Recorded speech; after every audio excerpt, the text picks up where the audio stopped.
set the stage and draw the picture for you so you can understand why we're calling the mothers of these incarcerated sons innocent, so that you can get a little more insight on how the conversation is going to carry. So Dion, please share with us that day before or the day of, wherever you on the storyline choose to begin.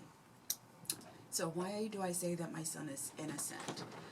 The reason for this is because on the night that my son was arrested, he had gone to share the news with his boys that he had gotten a job. And it was raining. His boys weren't home. He crossed the street to go over to the other buildings, the other houses, to find someone who could give him a ride back home because it was too far for him to walk. And in crossing the street, he saw a friend. He's grown up in this neighborhood his entire life. And he said, "Hey, you trying to get home?" He said, "Yeah, man, give me a ride." My son got in the back of the truck. So this is a pickup truck. So it has a bucket seat in the back. They put that seat down for my son to get in. It was the driver and two other people in the car. They hadn't gone even 50 feet, not even that far. The cops come behind them, lights flashing. He said, "What's going on?" The two people in the front hopped out and ran. The driver stops. My son is in the back. He said, What's going on? What are you guys doing?" The cop comes up. Out of the car is a pizza guy. And the cop says to the pizza guy, "These are the two guys who robbed you." Went to court. My son got sentenced to 20 years. Wow. My son will be 29 on Wednesday, another birthday where he's locked up for something that he didn't do. There was no DNA. There was no pick from a lineup. There were no fingerprints. And what state This is Maryland. 2 black males robbed him. The pizza guy said he couldn't identify them. He couldn't see them because all he could see were their eyes because they had on masks and gloves. Wow. But he knows it was my son. The reason that it's innocent is also because the person who was in the front was one of the individuals who was involved. Called the lawyer and said he didn't do it. Said, "Can you come to court and testify?" And she said, "No, because I'm scared of MS-13. And you can't protect me." MS-13 is a Hispanic gang. It's an Said, "You Hispanic can't gang. protect me." She said, "Can't you just use this?" And the lawyer said, "No, hearsay is not allowed in court." So now we take it to the jury. 3 days, deliberation. 3 days. This is not murder, this is robbery. And the jury came back with not guilty of possession of a weapon in commission of a felony, but guilty of armed robbery. Wow. Wow. For that, my son is serving 20 years. And there's nothing that can be done in terms of the legal position that you guys could get to defend him. Well, Change that. this is the thing. You can, this is what it takes money to do that. So I'm in the process now of working with a lawyer in a post-conviction because in order to appeal this, But in the meantime, he had to do 10 years. So even so, the innocence of your time has been taken and robbed from you. So time you can never get back. yes. Time that can So never his whole get back. adult life has really Pretty been much all spent on his the 20s. inside He has grown up in in prison. He has. And you've mothered him the whole time. Every He's step. on the inside. So the idea around an incarcerated son, mothers and sons have a unique position in terms of the relationships they have. I watched also, my brother was incarcerated when I was, 16 or 17. So having to see what that journey can be like from the mother standpoint. I watched my mother taking Valium because she had to deal with every court date in that way to kind of numb herself. And the innocence of your child you gave birth to is something that profoundly, even from a father standpoint, because I can see the difference in that, how that channel works. I see your eyes, I see the emotion in your eyes, a birthday coming like you just mentioned, and something you just also shared with us around not being able to send him even something as simple as a birthday card. You can't. A lot of prisons have moved to greeting cards being contraband because it was a vehicle for people to send in money, drugs, razor blades, so they've just put a ban on greeting cards. So it's can't send him a birthday card, can't even send a card to say I'm thinking about you, or cards of encouragement. So a lot of it is just letters and postcards, and so that's what we'll do to celebrate his birthday on Wednesday. And that, see, this is again why I wanted to do this, is to actually make the point of one of the things we had a conversation earlier today before we came on air was the fact that oftentimes, and you said it well, you mentioned that how is it if we know that the justice system is flawed, how is it that we emotionally and visually convict people because we see them locked up or we see them wearing a handcuff? And a lot of times people don't know the backstory or the human part of this individual that's going on. It's just assumed, throw the key away and just discard who this person is and all the other parts to their family that they are now detached from, to the children that they may have had if they have children. And then that brings me to Patricia. Your son has a child or children? He has 2 children, He has a 15-year-old and a 13-year-old. And you're a grandmother. How long has he been locked up? He has been locked up for 2.5 years now, waiting for trial. So tell me, where does your story place the innocence in what we're talking about today? How do you share that story? My recollection is that when he actually started a new life, if you will, by going down to North Carolina, new job, new environment, away from the old neighborhood, and being in the street a lot. He was bathing in the tub and getting ready for the next day to go for an interview for a new job, gotten his license, what have you, and detectives came down from a local Bronx precinct, investigated him, didn't read him his rights or what have you, and told him that he was, someone that they had come to know as a person who committed a crime, a murder. Somebody they just assumed that he might have done, but what evidence did they have?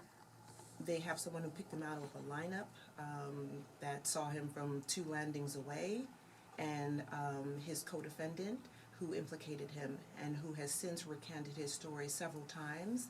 And my son actually was with a girlfriend at the time, and she will not come forward because she has been involved with the law herself and didn't want to risk what would happen to her. So all of those reasons, they were able to gather enough information and to indict him, and we are waiting for him to be able to prove his innocence.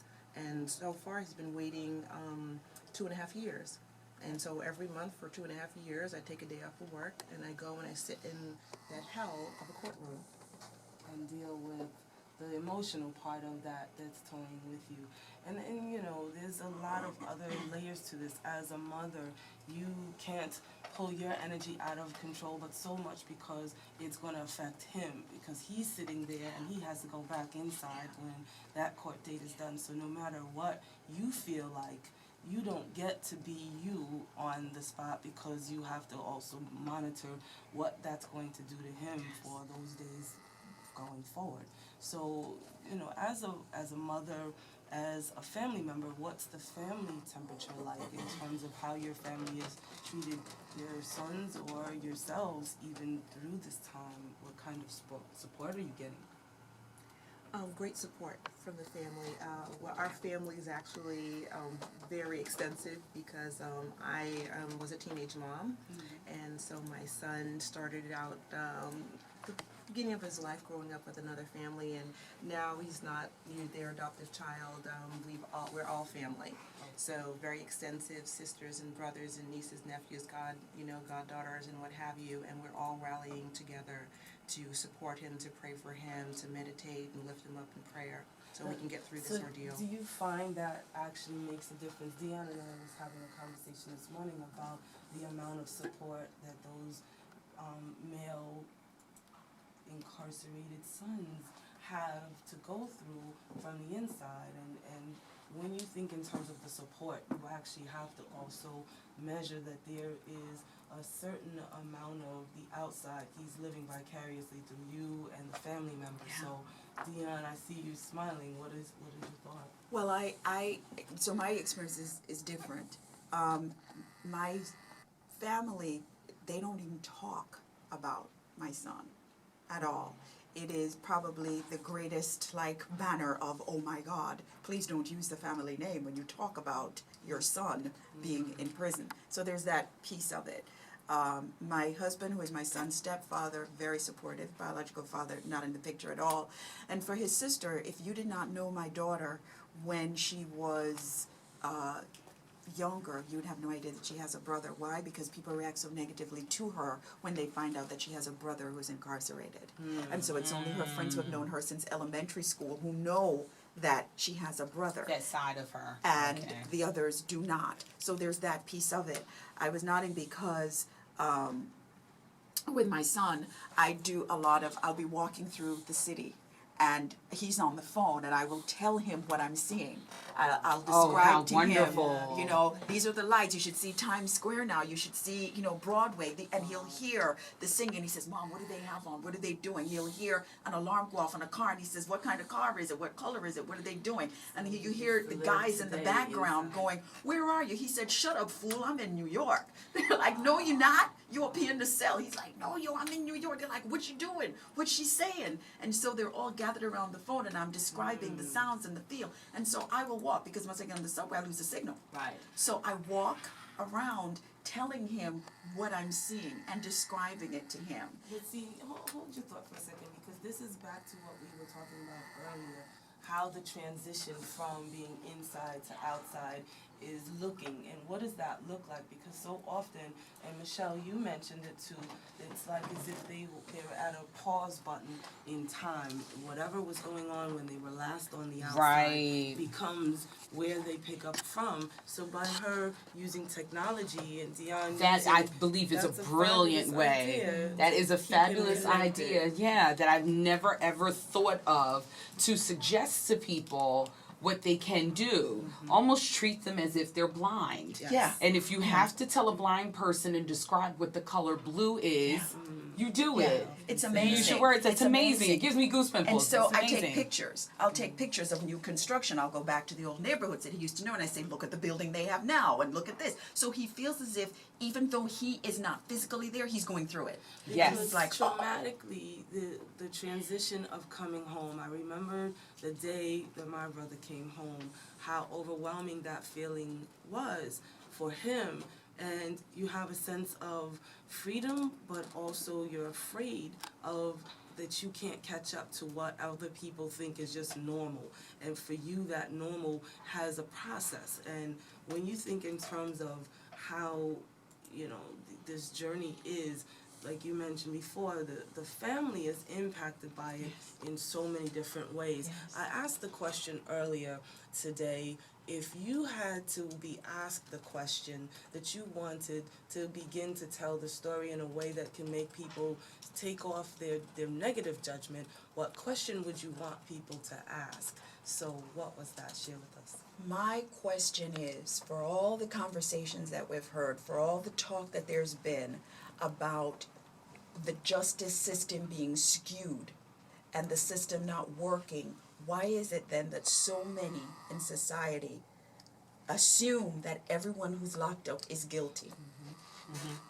You say that the system is skewed. This skewed system, this system that's biased, this system that doesn't give, regardless of race in some instances we're seeing more and more cases of now, they don't give people their fair due. But yet, we automatically assume that everybody who is in prison is guilty and that everybody who's in prison is bad.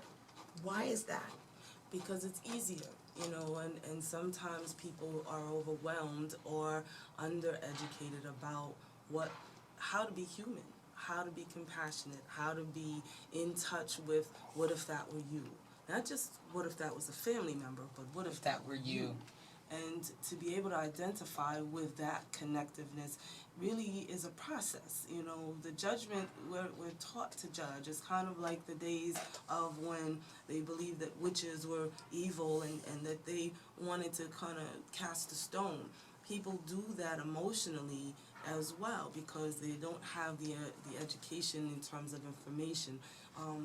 Patricia and I were talking earlier during the week, and you know, oftentimes we're having these conversations off air, but I want you to share One of the things I said to Patricia, just to let people know, I said if there were an organization for mothers who had incarcerated sons, would you join? Would you give your voice? What did you say to me the other day?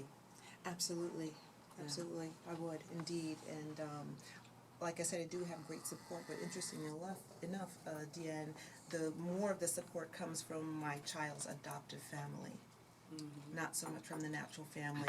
They hardly ever even ask about him. Yes. If I bring him up, they'll say, "Oh, how's he doing?" How is he doing? Exactly. But they never Exactly. initiate a conversation Yes. to ask, knowing that that's like an active part of what I'm dealing with, as far as a life Yes. challenge. See, and the life challenge is how do you maintain yourself as a woman, as a mother? And that what's was gonna be dating my like, question. What's being in a relationship Right. impacting you Like as well? we're thinking about them inside, but how do you handle yourself? What are you doing for your emotional and mental well-being, And not knowing feeling that guilty that you that have happiness child sometimes. you've given birth to, someone is now taking their freedom away from them? How do you deal with that on a mental and emotional level? I had to really go to a spiritual place with that. I'm not religious, but I'm very spiritual. And so for me, after many, many, many conversations, it finally dawned on me that this experience, this journey is not for the it's not for the weak. I didn't choose it, but there's a reason. So since there are no mistakes and all things ultimately work for the greatest and the highest good, my conclusion is this: I am experiencing this for a reason. And you cannot testify unless you've been tested. Oh, Woo, say that again. say that again. Cannot testify unless you've been tested. And That's the same thing with you cannot have a friend until you've been tested, because you don't know to what extent you'll Don't go the know. distance for someone, with someone. And on this right. journey, what I want you guys, we're going to take a brief pause, share some commercial break, and we're going to come back on that note in a moment. But think about the process that you want to share with people on the outside around their judgment, or you as a woman, and the process that you have to go through on a day-to-day. Yeah, It got very emotional, and Patricia went into tears. One of the things that we also underestimate about time and our loved ones and spending time, this is a question I started asking some of my friends through some text messages a couple years ago. If time were $1, what would you choose, to make it or spend it? So when you talked about your son and the tears started rolling down your eyes, tell us, what were you thinking at that time? That's the question I asked you when we were on the break. It's like his life is on hold. And we have a great rapport since he was a little child and could speak. So we can talk about anything and everything with each other, and it's just beautiful. I can tell him when I'm not feeling well because of my monthly. He can tell me about an experience with a girlfriend, and but basically, he's reiterated over and over again, no matter how many books or letters we have exchanged or phone calls that I don't miss, and I get to talk to him live. He feels like, which is true, his life is on hold and everybody else's life is going forward. See, Dion, when you mentioned about how it is that you take your cell phone and you give him stolen moments of what's going on in the city and moving around, showing him past and present, what Patricia said that was powerful when we were on the break was when that call comes in and you miss it, you don't get that back. you don't get that time back. And I so this is the thing about the call. You see voicemail and you see that's a missed call, and I listen to the message and it says you have a collect call from, or you have a call from an inmate at, and it gives a name, and even that to me is like, okay, all right, A rush of energy. I've connected, with this, but you do really cherish those moments. And I know sometimes my son will call and he doesn't say anything, and I talk, and I feel that 30 minutes, because the max phone call is 30 minutes, and then you call again and you pay more money. It's a whole other situation. Yes. But you realize, and I've said to him, son, how come you're not saying anything? He said, Mom, I just need to hear your voice to get me through the next 30 Ooh, minutes. that connection. Yes. It's just the talking and the connection. Your voice is like that. That comfort vibration. blanket. It's Yeah. that. He says, okay, I can make it now. Yes. And when I don't hear from him, and there's something that's going on where the prison is in a lockdown, and my first thought is, dear God, Was he all right? is he all right? Father, wrap your wings around him and keep him safe. See, stop right there. The spirituality, that's what I'm talking about. We were on in the waiting room earlier, and I said there are often people who misunderstand how it is that a person of from the inside becomes so spiritually moved to find God. I had a conversation with a friend of mine who had spent some time in jail, and he said he found God in jail. And sometimes people discount the authenticity of someone's spiritual pathway or awakening because of where it happened. You said something profound earlier about how do you get people to embrace the fact that that is authentic? Someone going to jail, finding their spiritual calling or awakening. They have to be non-judgmental. They have to step back from it, because here's the thing. We have found that connection to spirit in the deepest, darkest moments of our lives.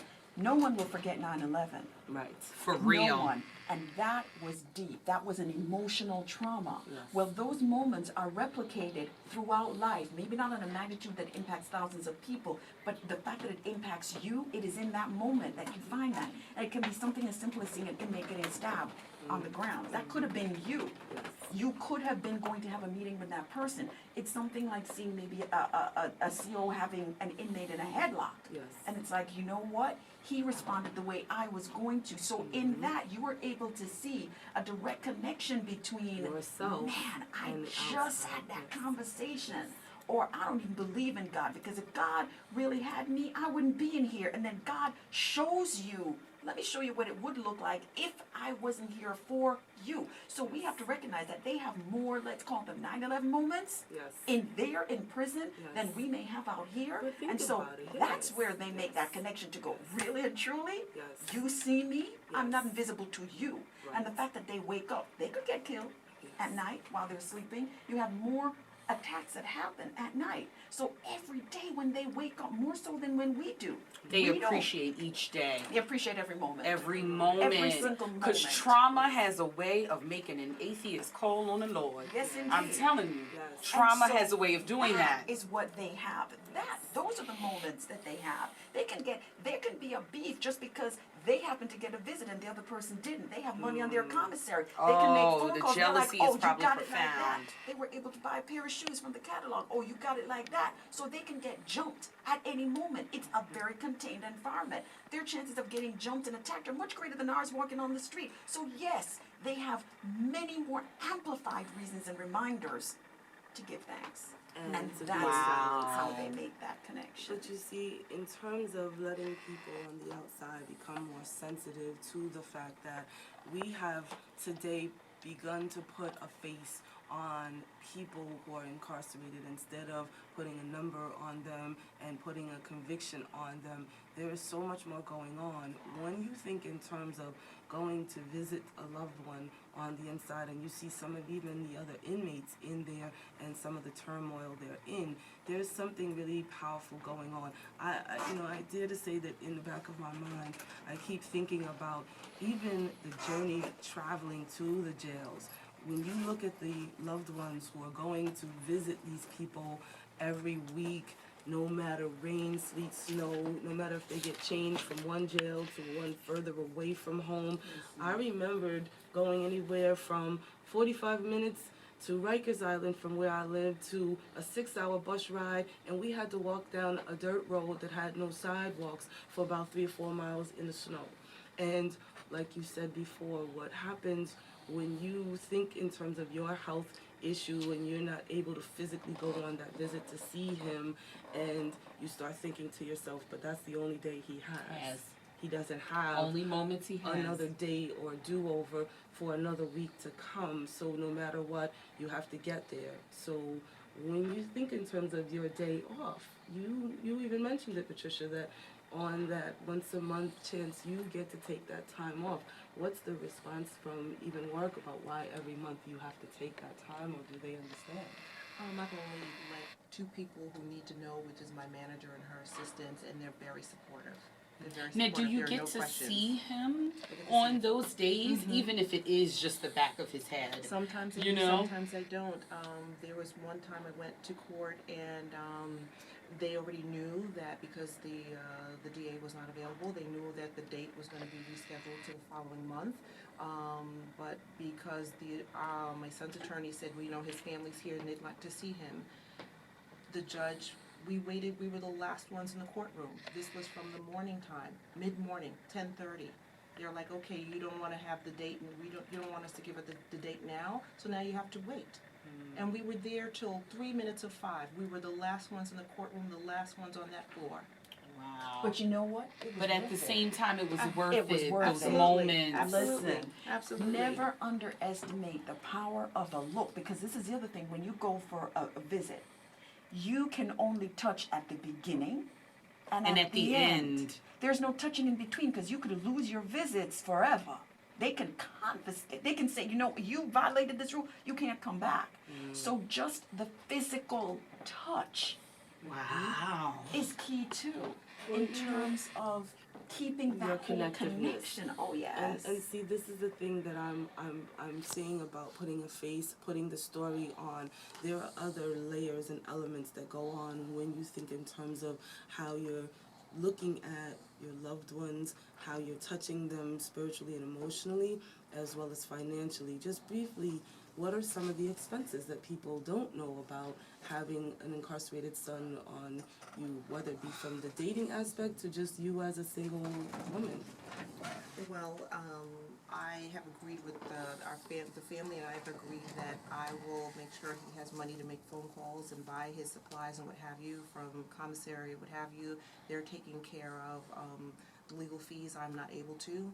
I'm single on my own, so I do that, and very practical things. Sometimes I'll just I'll buy a box of envelopes, of course taking it out of the box, envelopes, stamps, writing paper, So what does it cost you every month or annually to support? anywhere from $50 to $100, $150 every single month. And this is without fail. It's, if you think in terms of when you have children, they're at a young age, you know at some point this is going to change because they're able to sustain themselves.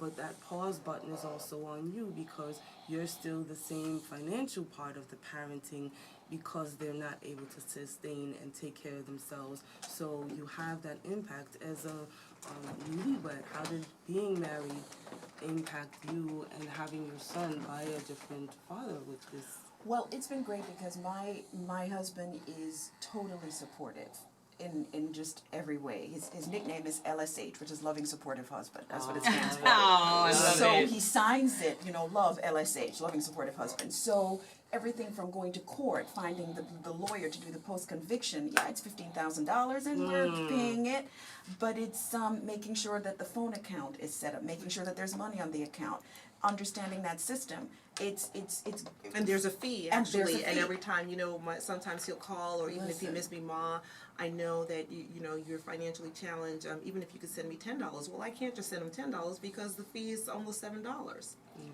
Oh, it's just- so I just want to make And sure I- that people listening understand if they have never heard. There's a fee So there's to send these the are money. two different systems. Yeah, there are two different systems. So explain those I'm distinctions. using, and this is something my son told me about. There's jpay.com. Okay. And that's an entity that It's almost does- like a PayPal entity just for It's like an yes. online payment On- system yes. that you Right. can use to add Okay. money to commissary. Right, Okay. right. So that system doesn't exist in all prison systems and in all jail systems. So Oh. Maryland, for example, doesn't have it for their state prisons, but they have it for the detention centers. So in order for me to send my son money for his commissary, it's a money order. Okay. That I have to Oh. purchase the money order, mail the money order to him. He doesn't get the money order. They deposit that money order into his account, and then they send him a statement that says, this is how much you have on your account. So I make a copy of the money order so he can make keep sure, track of right. how much money's on his account. When it comes to phone calls, it's through T-Netics, or they have a new system now. So it used to be that it was $2.85 to connect the call.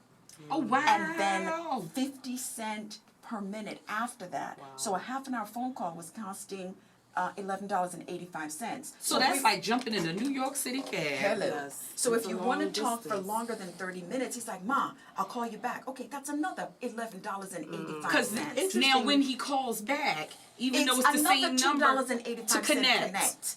I tell you. So who So- actually gets all of these pieces of money? Is it going somewhat to the prison, or is there some other? These are private entities. So they have that So they phone outsource. system and you set it up with them and then you have to add a minimum of $25 on the account. So in order for him to be able to sense, make the what are call. you spending annually? Oh, for me, to take care of? annually, mine is more monthly, and monthly for me is $500 a month. Just for- the basics. Yeah, just not- because I can't send him envelopes, I can't send him a pen, a stamp, it's all contraband. And you get too many contrabands, and guess what? They'll say no more mail from your mom I made a because she keeps mistake sending last, I contraband made a stuff. mistake last month and I sent him, I just grabbed a notebook. And I wasn't even thinking about it. It was a small spiral bound notebook and I just figured, well, he, the pages were perforated so he could just pull them out, But write it or had whatever. wire on it. And he said, Ma, I almost didn't get it. The guy pulled it out because I put a card in there, I put a letter, I put the stamps, I put envelopes, and when the I guess security guard or correction officer got it, they would took the whole thing apart, ripped it all open, and he almost didn't get it. And he said, "Well, could you at least give me the paper?" But see, this is Wow. the thing, is But- being educated But about see, the system you have to you're in. understand, because the spiral that makes the spiral box Could be used as a weapons. weapon. Same thing with, they can use the magazines as like shanks. Mm-hmm. So it's understanding, okay, so I understand why you can't have it, but did the family know that? Right. So they Right. don't know that. So in Maryland, you can't send them anything. They have to buy everything. From the prison From the itself, prison system, store. from the commissary, from the Okay. store. So soap, toothpaste, toilet paper, all of that. So I've had instances where my son has said, Mom, listen, can you just help somebody out? I'm like, okay, you know what my thing is for that? Are we helping in, is it not gonna be that we're like, Exactly. muling or Taking whatever care it is. of them for And the he's rest like, of the no, no, no. time He said, and no, Mom, muling. this person found out this person was using detergent to take a bath. Way. Because their family, the mother was on a fixed income. So one of the things that you never say when you're in the visiting room is, and what are you in for? There's just certain codes of being when you go in. So if the family or the person wants to share, then they do. So my son had called me and said, Mom, so-and-so is here, can you call his mom for him? And I did. Long story short, I would take this lady with me every week to see her son. And the first time I took her, they cried. The son came for the visit, the mother cried. She hasn't seen her son in 11 years. Her son was serving 35 years. She said, you're a stranger, you don't even know me. And family members would tell her, I'll come get you and take you. And she said, I'd get dressed, I'd sit, I'd wait, and they wouldn't show up. You know what? It brings me to my 13-year-old. She's just got on Facebook. So that's a big whoop-de-doo for her. And she turned to her friends and they were having a conversation. And she said, oh yeah, because the struggle was real. And that just flashed into my mind when you were talking. Your children and other children like them, they are really going through a struggle. Their struggle is real. They Well, get it. Before we lose time, and I want to get some of the last thoughts and comments and some of the things that you may have coming up. Share with us briefly because we are running out of time. This is one of those kinds of conversations that does not end, but I wanted to at least get some of the important things met. So do you have some things coming up, or is there some last thoughts you want our listeners? Patricia, we'll start with you. I'm just excited about Unveiled Unlocked's 3rd anniversary coming up in August during Harlem Week. I hope Awesome. everybody is out there to support us and join us and celebrate us and themselves. Awesome. I want everyone to understand that this struggle, it does continue, and when you think of the number of people incarcerated, 1 out of 3, by the time we're done, will have been incarcerated. So this will impact your life whether or not you're aware of it. Yes. So it's time to be aware, to step out there, and to get involved, because you can make a difference. Yes. Michelle, any last thoughts? I kind of devised from what the two mothers and our experts here were talking about that 3 of the major coping tips: be good to yourself and take care of yourself on the outside so you can help take care of the person on the inside. Learn everything you can about the prison system where your loved one is. Yes. Because the more you're educated, apparently the more you can help them. Yes. Okay? And then have at least one person that you can be totally honest with to dump all your crap Yes. out on. Yes. So how close was I with the coping Good. tips? Excellent. Accurate. Excellent. That's Accurate. wonderful. On That's point. wonderful. So, unveiled, unlocked their elements. This segment was locked up but innocent. I want you guys to follow us on our social medias so you can see some of the other things that Michelle is going to be posting on our Tumblr page. I want you to also know, ironically, the divine order is how this timing is of what I'm getting ready to do, a mural project with some young adults who are coming out of the system, and they're through a probationary department. So we're doing art with them so that they can give them to a nonprofit in the community that they live in, so they get to see their mark on a beautiful way building up. So I use art as my vehicle to uplift and to also repurpose. So Unveiled Unlocked next week is going to be doing our show on Glam It Up. It's not what you think, although these are designers who make beautiful clothing, they are actually going to go deeper like we did today about what the impact emotionally is on beautifying yourselves. I am Alethea, I'm your host. We are Unveiled, Unlocked, Bare Elements. Please stay with us.